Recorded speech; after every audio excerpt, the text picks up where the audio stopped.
Pregunta número 1. ¿A qué ámbito pertenece el derecho procesal civil? El ámbito del derecho procesal civil pertenece al ámbito del derecho público porque se encarga de regular las conductas jurídicas entre los estados y el estado con los particulares.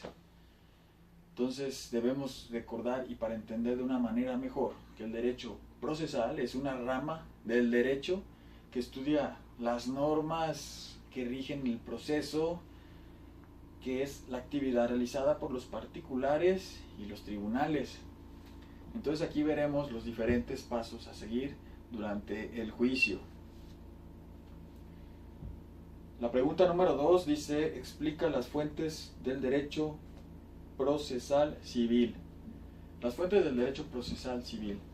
Bueno, estas en el sentido jurídico, las conductas deben juzgar durante el desarrollo del proceso, ¿sí? En escala decreciente de obligatoriedad que constituyen las fuentes del derecho procesal.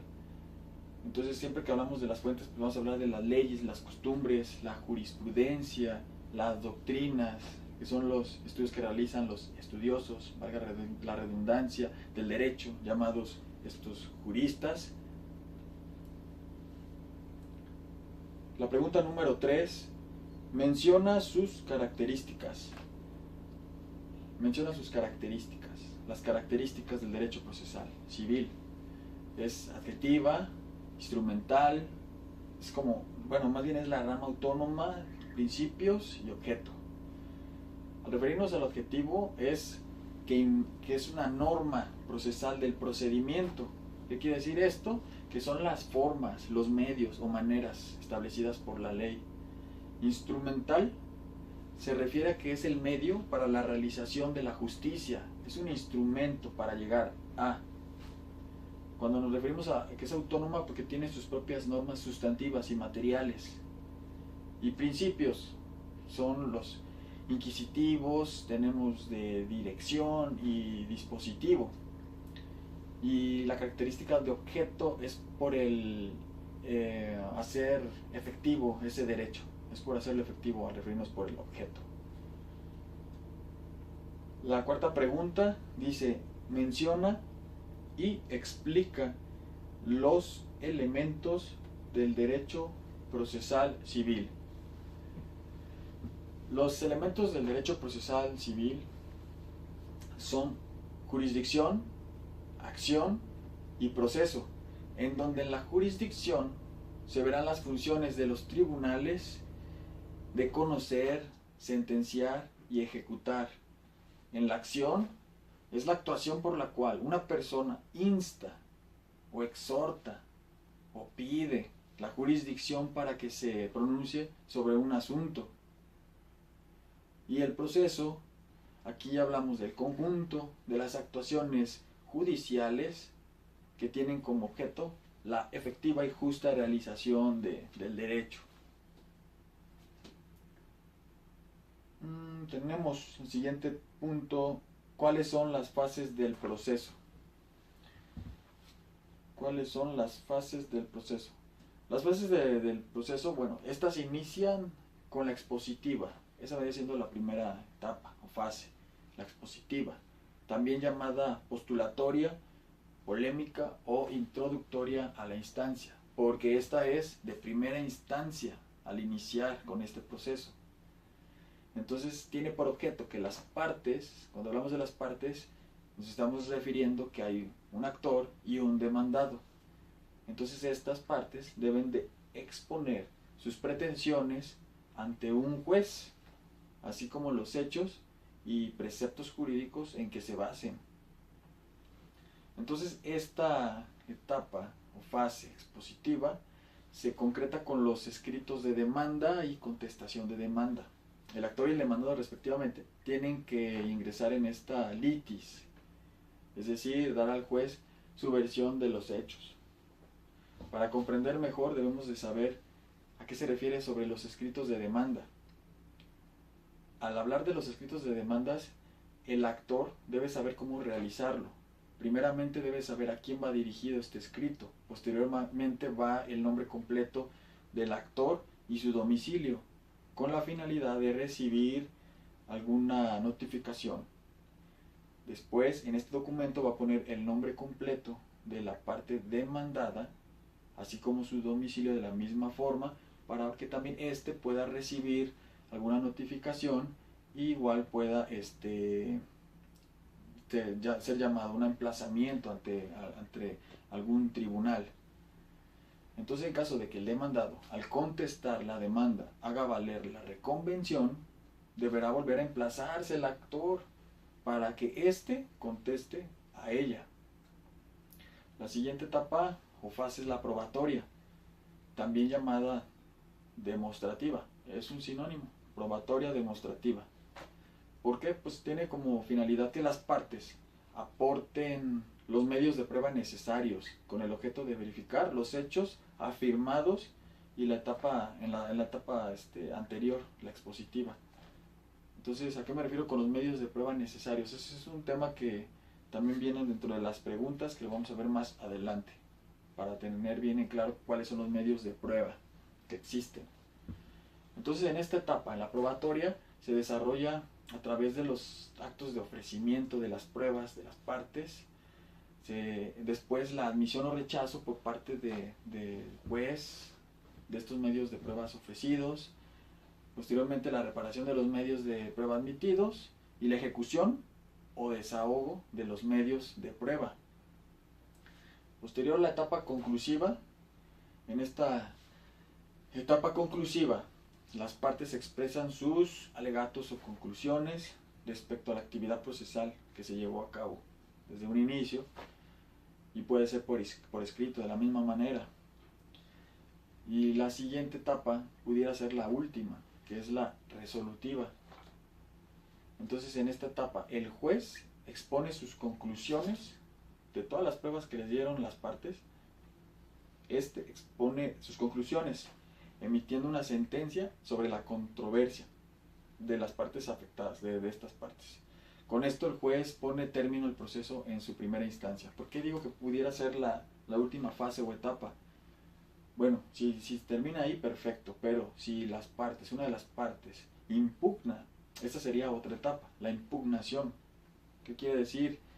Que cuando inicia la impugnación, pues aquí ya inicia la segunda instancia o segundo grado de conocimiento, cuando una de las partes impugna, ¿sí? Eso es la impugnación. Entonces, en esta etapa, se puede decir que es de carácter eventual. ¿Por qué? Porque tiene por objeto la revisión de la legalidad del procedimiento de la primera instancia o de la sentencia definitiva dictada en ella.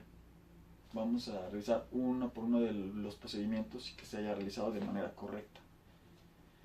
Entonces, la etapa que le siguiera sería la ejecutiva. En esta etapa ejecutiva o de ejecución procesal, también de carácter eventual, es cuando la parte que obtuvo la sentencia de condena acorde a sus pretensiones solicita al juez que, como la parte vencida no ha cumplido voluntariamente con lo ordenado en la sentencia, tome las medidas necesarias para que ésta sea realizada coactivamente. Y para finalizar, realicé una línea de tiempo en donde se comprenderá mejor las etapas procesales. Antes de esta, pues debe haber una etapa preliminar. Eso es desde antes de entrar al proceso. Aquí podemos desarrollar medios preparatorios, podremos desarrollar medidas cautelares y medios provocatorios a proceso. Ya posterior, veremos las etapas expositivas, etapa probatoria, etapa conclusiva o alegatos, así como la etapa resolutiva o juicio, impugnación y ejecución.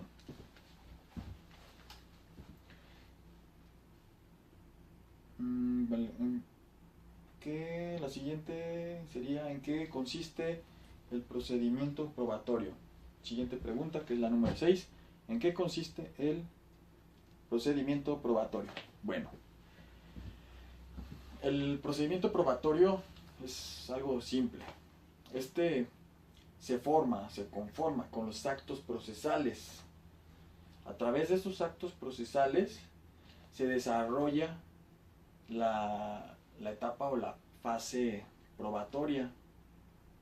Una vez que están los actos procesales, ya de ahí aparece la etapa probatoria, que es el ofrecimiento, como ya lo dijimos anteriormente, o proposición de pruebas por las partes, que más adelante voy a decir cuáles son esas pruebas que se pueden dar a conocer, las que pueden ser válidas.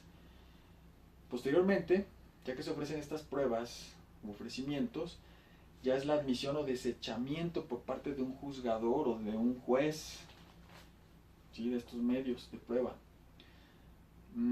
Ya después, y al propiciar la sentencia definitiva por parte del juez, el juzgador culmina el procedimiento probatorio. Entonces, ¿cómo se basa el juez o el juzgador para pronunciar una sentencia definitiva? Pues debe tener muy en cuenta la apreciación, la valoración, la evaluación de las pruebas practicadas que ha recibido para obtener un criterio y determinar una sentencia definitiva. La siguiente pregunta dice, menciona los tipos de prueba que existen. Aquí llegamos al tema que les quería decir, los tipos de pruebas que existen para ofrecer ante un proceso y hacia el juez. Son ocho los tipos de prueba. Está la confesional, las documentales, las periciales, las testimoniales, los medios electrónicos, todo el mundo lo tenemos, las inspecciones judiciales, los medios de convicción, la presunción legal y humana. Por mencionar algunas, en la confesional, aquí es la declaración de una de las partes en el proceso, ¿sí?, quien contestará un pliego de posiciones, ya sea declaración unilateral o sin coacción, pero en sí esa es la manera confesional. Si hablamos de las documentales, pues existen las públicas y privadas. Sabemos que las públicas son de los servidores públicos, las públicas pues de la demás gente. Existen las periciales, como ya dijimos. En estas son hechas por personas que son profesionales en un tema, que son expertas, tienen conocimientos para llevar a cabo un dictamen y poder presentarla ante la controversia. La testimonial, pues son personas ajenas a la controversia, son terceras personas. La inspección judicial, medios de convicción. Los medios de convicción es cualquier prueba que las partes puedan presentar ante el juez. Esos serían los tipos de prueba. Y tenemos cuáles son los tipos de juicio civil. Los tipos de juicio civil, ¿cuáles son? Son ordinario, tenemos el juicio ordinario, tenemos el juicio ejecutivo, juicio especial, el arbitral, el familiar. Tenemos universales y juicio oral civil. Igual, por mencionar algunos, en el ejecutivo el civil, el especial el hipotecario, el familiar la pensión alimenticia, la custodia de los hijos, la curatela, la tutela, los universales a base del sucesorio y concurso mercantiles y juicio oral. Y ya, son las 8 preguntas que se me han hecho y sería todo por mi parte. Gracias.